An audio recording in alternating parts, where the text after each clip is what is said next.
बोले श्री वृंदावन बिहारी लाल भगवान की जय। हमारे जीवन में, हमारे जीवन काल में जब जब दुनिया छोड़ो नहीं, हरि भूलो नहीं, कर्म करो जिंदगानी में, तुम दुनिया में ही रहो जो कमल रहता है पानी में। इसका अर्थ संसारिक जीवन हो या मृत्युलोक में कोई भी निवास कर रहा है, हम कीचड़ में ही हैं। कीचड़ का अर्थ पंख नहीं है। कीचड़ का अर्थ है कि कोई ना कोई मानव किसी न किसी समस्या में घिरा हुआ है।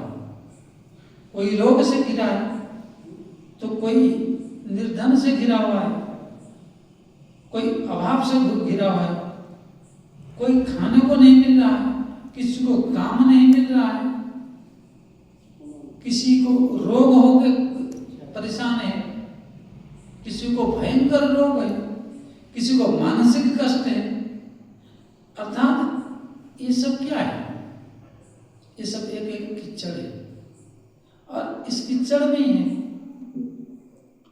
तो अब इस कीचड़ से पार जाने के लिए, इस कीचड़ को धोने के लिए उपाय क्या है? भाई गंदगी रहेगा तो हम गंदगी से बाहर, जब तक बाहर नहीं निकलेंगे या गंदगी हमारे पास अंग में लगा हुआ है तो हम सो नहीं सकते, हमें अच्छा नहीं लगेगा। उसी की प्रकार जब तक इस गंदगी को मनुष्य अपने हाथ से, अपनी इच्छा से दूर नहीं करेगा, तब तक वो हो नहीं सकता। बोले ये धुलेगा कैसे? तो ये धुलने का एकमात्र रास्ता हरिनाम।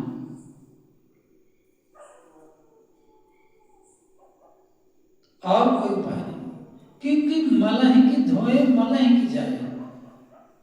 हम जो संसार के कर्म कर रहे हैं, इन कर्मों के द्वारा ही धुलेगा, तो धुलेगा नहीं।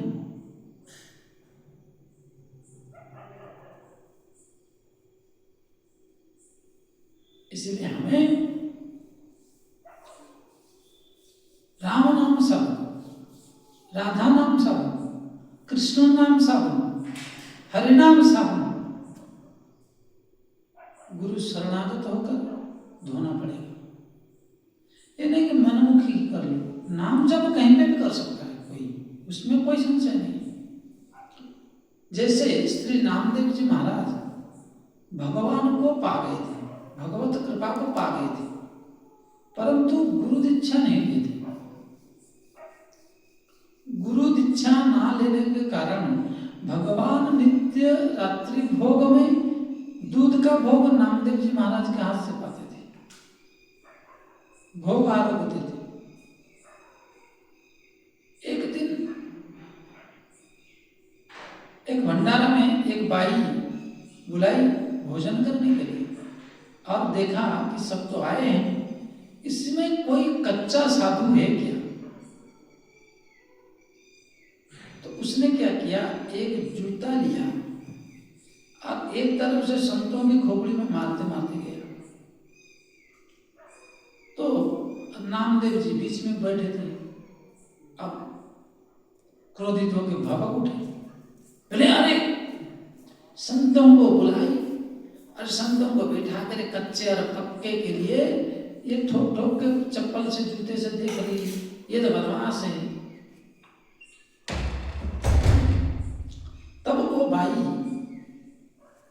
बोला पता चल गया कि यही एक कच्चा घड़ा है और बाकी सब पक्के हैं। क्यों? बोले ये गुरुमुखी नहीं है। गुरुमुखी नहीं हो तो क्या होता है? सदा दुखी रहता है। गुरुमुखी सदा सुखी, गुरु विमुखी सदा दुखी। जैसे घर में माँ बाप है, जब तक बच्चा बड़ा नहीं होता पहले वो क्या सोचता है कि मेरे माँ बाप सबसे बड़े ज्ञानी हैं, क्योंकि उसको स्कूल भेजते, पढ़ने को भेजते, ऐसा कर वैसा कर बोलते, सिखाते कि नहीं सिखाते। और वही बच्चा जब 20 साल का हो जाए, 22 साल का हो जाए, तब पढ़ लेता है, तब सोचता है माँ बाप ही मूर्ख है, हमें टैलेंट ग्रेजुएट है। अरे भाई, पहले माँ बाप पढ़े हैं इसलिए तुम्हें पढ़ा रहे हैं, ये भूल गए। ये शब्द बहुत महत्वपूर्ण है। आप पढ़े हो तब ना आप पढ़ाने का प्रेरणा दिए हो। और कहीं घास काटे होते, अब भैंस की गोबर उठाए होते, तो पढ़ने के लिए क्या पैसा खर्चा करते। बाप ने पढ़ा है। बाप ने क्या पढ़ा है? बोले अनुभव से पढ़ा है कि बिना पढ़े नहीं होगा, मुझे कितने भी परिश्रम करना पड़े, मेरे बच्चे को मैं योग्य बनाऊंगा, योग्य पात्र बनाऊंगा। लेकिन बड़े विडंबना की बात है, माँ बाप को ही मूर्ख मानते हैं, माँ बाप को ही बेवकूफ मानते हैं, और कहते माँ बाप को क्या पता है। अरे माँ बाप को ना पता होता तो आप सुख ले पाते? जो चालाक बने हो, चतुराई दिखा रहे हो, क्या चतुर चालाक आप बन सकते थे? वो पढ़े तब। जो लड़की आने के बाद उसकी चिकना गाल को देखकर भूल जाते हो, एक बार सोचे हो कभी उस चिकना गाल के सुख लेने के लिए, उस लड़की के अंग संग होने के लिए माँ बाप ने 25 साल कि 20 साल आपको खून पसीना एक करके बड़ा किया, तब तुम जाकर उस सुख को पा सकते हो। उस लड़की को जो शादी करके, या आज जिसको लव मैरिज करते हैं, मनमानी, स्वेच्छा स्वच्छंदचारी कहा जाता है, तो मुझे बताइए उस स्वच्छंदचारी कर्मों को करने के लिए माँ बाप ने अगर खून पसीना 20 साल ना बहाया होता तो क्या गर्लफ्रेंड बना लेते? जो मनमानी लेके फेरार हो जा रहे, वो सुख मिल पाता?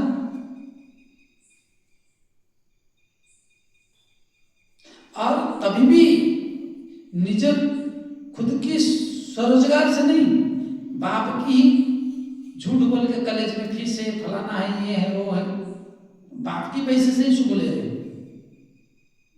जब अपनी खोपड़ी में लदे तब तो पता चले, और पता चलता भी है। तो कितनी योगदान है माँ बाप का, उस योगदान को आज पदाघात में रखते हैं बच्चे, कि हम जो लड़की की सुख को भोग रहे हैं, जो लड़की की अंग संग होने की इच्छा रख के हम कृत्य कर रहे हैं, उस सुख के लिए हमारी माँ बाप इतने दिन से, इतने समय से हमारी मल मूत्र से लेकर और पढ़ने लिखने के खर्चा तक दिन रात कहीं 8 घंटा 12 घंटा मेहनत करके हमें पाले हैं, तब जाकर हम इस लड़की की अंग संग का सुख ले रहे हैं, उपभोग का सुख ले रहे हैं। तो हम ये 2 मिनट के लिए आया है और वो 20-25 साल से हमें सुख दे रहे हैं, परंतु उस 2 मिनट के सुख पाने के लिए और कुछ तुच्छ सुख को पाने के लिए माँ बाप को लात मारते हैं, पदाघात करते हैं। बड़ी दुख की बात है, त्याग देते हैं, लेके भाग जाते हैं।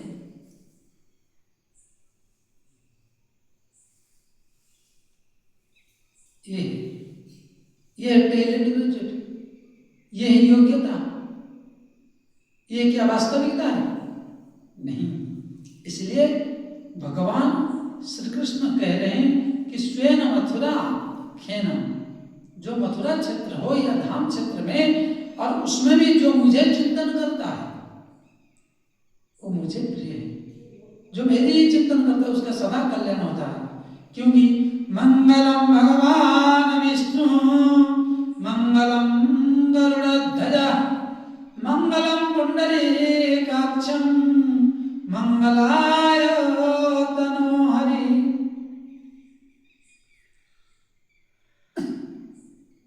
मंगलम भगवान विष्णु, जिससे महाविष्णु का ध्यान करोगे, चिंतन करोगे, उनका चिंतन मनन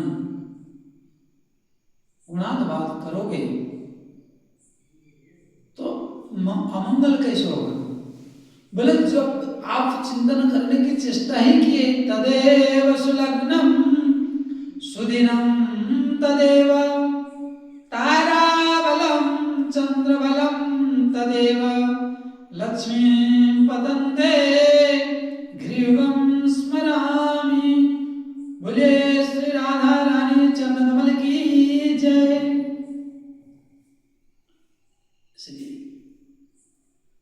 बाप को जिस प्रकार आज्ञाकारी पुत्र प्रिय है, उसी प्रकार हरि की चिंतन करने वाले भगवान उस भक्त को भी अपने कलिजे में लगा के रखते हैं। इसलिए स्वधामना, अपने धाम को बढ़ाई दे रहे हैं बालकृष्ण लाल भगवान।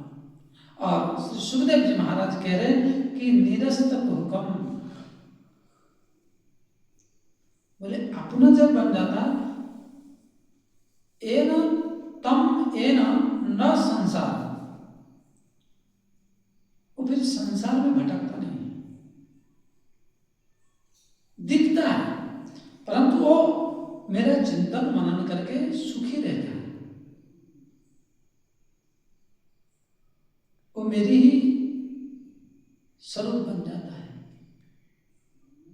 और कई जन्मों से जो मलिनता है, बोले भगवान की कथामृत का पान करके उद्धार होता है, दरिद्र भी दूर होता है। आपने कहीं के कोई है, मैं पुरातन की बात को मानता हूं परंतु प्रत्यक्ष भी देखना चाहता हूं कि भगवत कथा, भगवान की जो भागवत महापुराण की क्या प्रभाव है। एक महाराज जी हैं अर्जुन दास जी, वो हमसे उम्र में तो छोटे हैं। आपकी ये जो गुरु शरणानंद जी हैं मुखारबिंद में गिरिराज, यहां पर रहकर कुछ भागवत सुनाए गिरिराज जी, और राधा रानी बरसाने में रहकर भागवत सुनाए, नर्मदा जी में जाके सुनाए। ऐसे करके उन्होंने 108 भागवत सुनाए।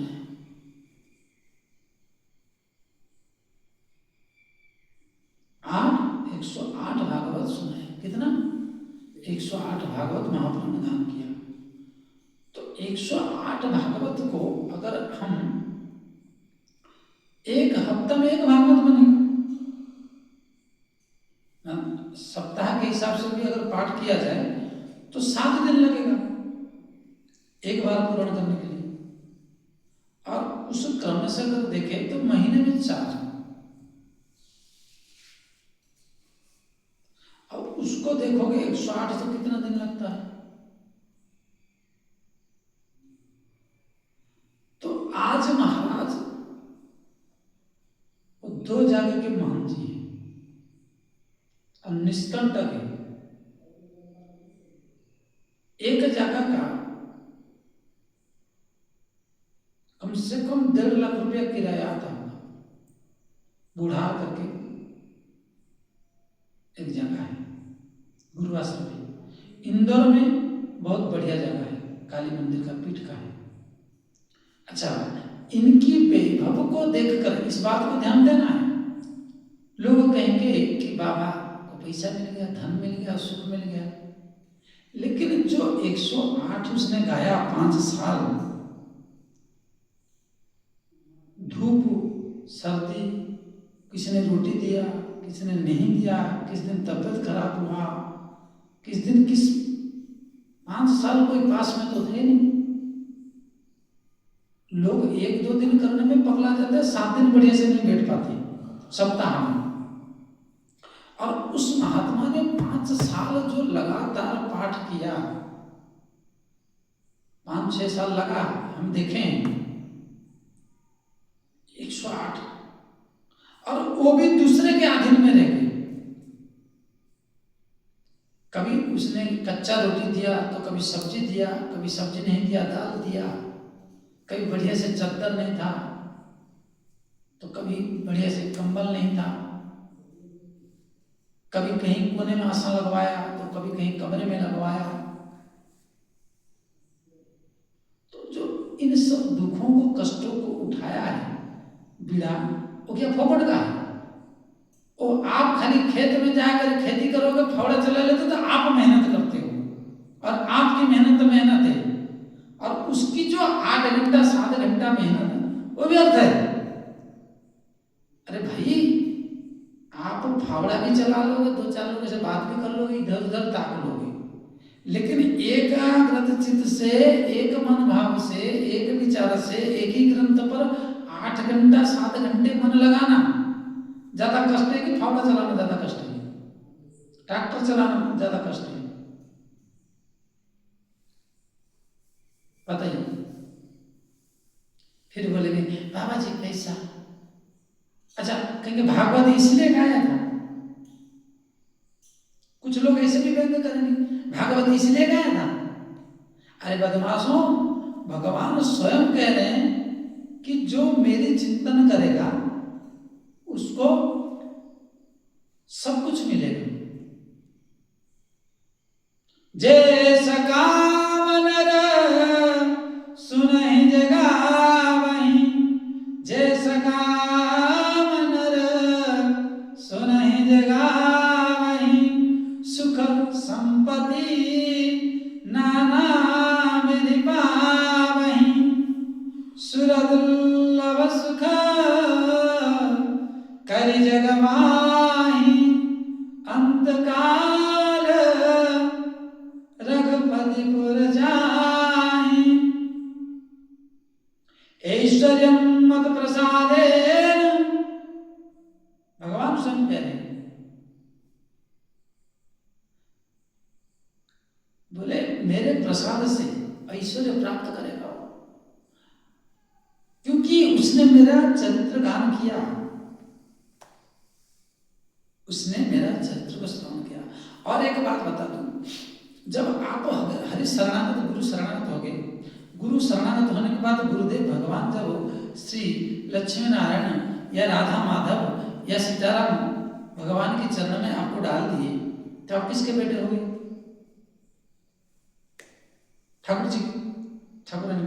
तो उस महालक्ष्मी जैसे रासेश्वरी राधा रानी को ले लो, सर्व जगत नियंत्रण को, सारी संपत्ति की वैभव की खाने की मालिक नहीं।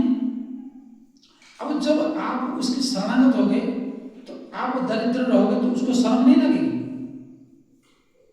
आपके पास करोड़ों रुपया है, आपके पास करोड़ों रुपया होने के बाद आपकी बच्चा नंगा होकर घूमे तो आप इतना तो कहोगे, अरे कम से कम पैंट तो पहन ले मेरे खातिर, तू अपने लिए भले ना पहन, क्योंकि मेरे को कोई कहेगा कि तेरा, तू तो करोड़पति है, इतना बड़ा भारी महंगा दिखा रहा है, गाड़ी घोड़े लंबी चौड़ी आडंबर, तेरा बेटा नंगा घूम रहा है।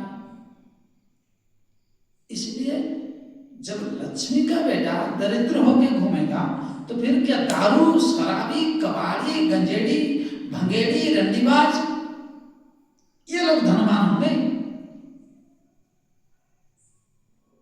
ये तो आपकी संकीर्णता विचार का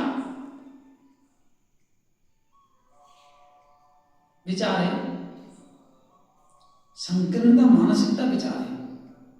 क्या पैसा किसके पास रहना चाहिए, अर्थ किसके पास रहना चाहिए? अर्थ को लक्ष्मी के स्वरूप कहा गया। लक्ष्मी जगत जननी है, और जो उस बेटे, जिसने उसकी बेटा बना, जिस पिता का नाम स्मरण किया, सुबह शाम 24 घंटा जिसने श्री और श्रीजू की और प्रभु की स्मरण किया, वो अगर दरिद्र होगा तो क्या यहाँ चोर तस्कर और हरामखोर लोग क्या करोड़पति होने से आपको अच्छा लगेगा? तो वास्तव में धन तो इन्हीं के पास रहना चाहिए, क्योंकि जहां धर्म वहां धन। और गोस्वामी तुलसीदास जी स्वयं कह रहे कि जैसा काम मनुष्य सुनेगा, जो मेरी चरित्र को सुनेगा, गाएगा, कहेगा, सुनने का भी, कहने पर भी, गान करने पर भी, सुख संपत्ति नाना विधि पावहि, अनेक प्रकार के सुख संपत्ति समृद्धि का प्राप्त होता है। और भगवान स्वयं करे ऐश्वर्यम मत प्रसादे शत्रुहानि परमोक्ष। और भगवान श्री रामचंद्र प्रभु के चरित्र में श्री वाल्मीकि रामायण क्या कह रहे? आपदाम अपहर्तारम दातारम सर्व संपदाम लोकाभिरामम श्रीरामम भूयो भूयो नमाम्यहम्। जो मेरे को बार बार नमस्कार करता, बार बार चिंतन करता, बार बार मनन करता है, उसको सारी संपदा मैं देता हूं, और उसकी जितनी आपदाम अपहर्तारम, उसकी समग्र संपत्ति का मैं हरण करता हूं। हे प्रिय सज्जनों, हे रसिक जनों, इसलिए निरस्त पूर्वकम भगवान की स्वयं भावना, और भगवान प्रतिबद्ध है। अगर उनका चिंतन करोगे, बोले आपदाम अपहर्तारम, मैं उनका सारी विपत्तियों को हरण करता हूं, थोड़े भगवाता हूं। जैसे तलवार से हाथ कटना था, सुई चुभाता हूं, भोगना तो पड़ेगा थोड़ा बहुत। बोले आपदाम अपहर्तारम दातारम सर्व संपदाम, उसके बाद जो संपत्ति दूंगा वो अक्षय संपत्ति होगी। परंतु आप अपने जेब से फुट्टी कौड़ी नहीं निकालोगे। अब फुट्टी कौड़ी देने की तो दूर रही, दान धर्म की तो बात ही छोड़ो।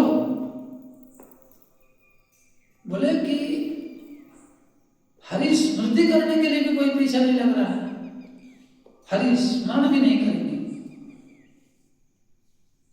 बोले दोगे तो मिलेगा, नहीं दोगे तो नहीं मिलेगा। दे बता, देकर बता, पहले दे, पहले दो, और फिर उसके बाद बताओ। दे बता उसी का नाम है।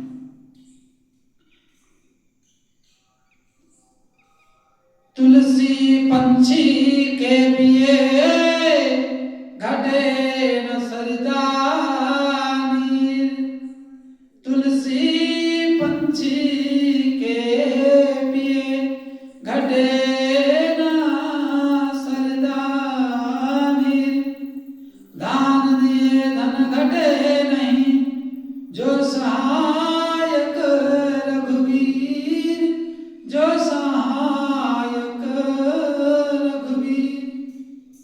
इसलिए धर्मवान व्यक्ति धार्मिक और नाम स्मरण करो,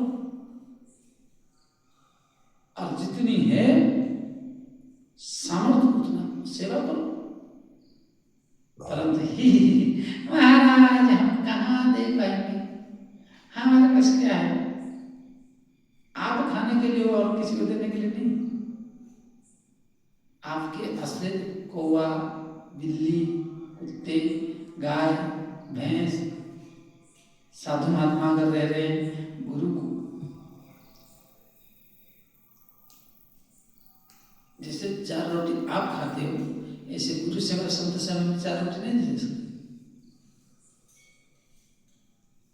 परंतु वो सब नहीं, ही करके दांत में फाड़ के चल देंगे। तो फिर जब यमराज के दूसरा भाई यमराजस्य सबान्धव वैद्य महाराज डॉक्टर वो पूरा इतना बड़ा सुई ठोक ठोक के पैसा देगा, तब आनंद से दोगे, हाथ जोड़ के। अब तो मांगने पर नहीं दोगे, कहने पर कहेगा हमको मत सिखाओ, परंतु वहां हाथ जोड़ के महाराज घर ले लो, परिवार ले लो, सब ले लो, मेरे को बचाए दो। बोले श्री वृंदावन बिहारी लाल भगवान की जय। इसलिए भगवान की अगर प्रिय बनना चाहते हो तो कुछ नहीं दे सकते तो अंतिम बात तुलसी बजाई जात, श्री हरि का नाम स्मरण करो। और आइए 2 बार हरिनाम संकीर्तन करते हैं। इस वाक्य पुष्पांजलि को आज यहीं पर विराम देते हैं, आगे की चर्चा आगे करेंगे। जय जय श्री राधे सीताराम सीताराम सीताराम सीताराम राधे राम राधे राम राधे राम सीताराम सीताराम सीताराम सीताराम राधे राम राधे राम राधे राम सीताराम सीताराम सीताराम सीताराम राधे राम राधे राम राधे राम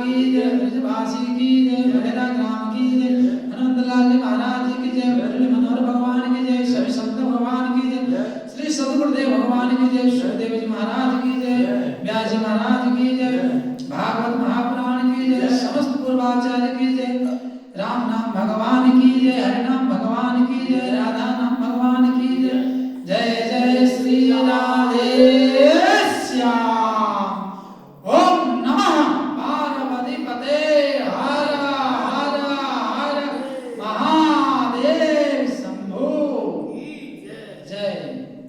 सभी दर्शक बंधुओं से निवेदन है कि लाइक शेयर कमेंट अवश्य करिए। जय श्री राम। लेट चालू करिए महाराज, लेट चालू करिए। लेट हम आए जब परिक्रमा